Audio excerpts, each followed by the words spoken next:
This is a Montblanc 126PL, manufactured between 1935 and 1938. The condition of this fountain pen is unbelievably good.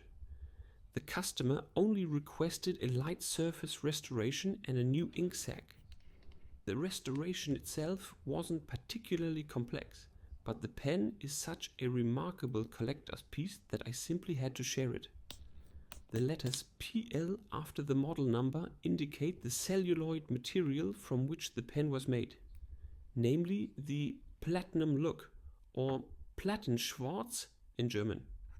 It features a beautiful 14-karat gold nib with a KM grind, a medium ball-shaped nib.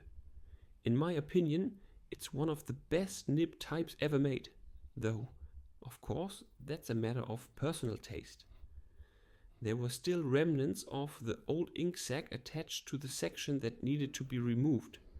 The feed section and nib were heavily soiled with dried ink. I had to soak the parts in water for quite some time and then clean them in an ultrasonic bath until all residues were dissolved. I also polished the nib with a fine polishing paste to remove the last traces of buildup. Some of the deepest scratches were pre-treated with very fine sandpaper before all surfaces were polished to a high gloss. Then it was time for reassembly. I cut a new ink sac to the correct length, glued it to the section using shellac, and carefully removed the excess residue. Finally, I applied a light coat of talcum powder.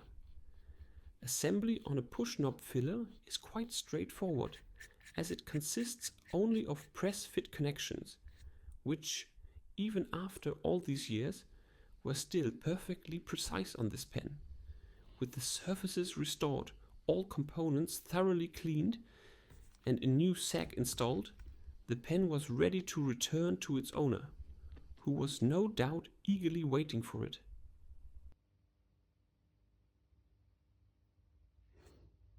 And yes, I actually forgot to record the writing test.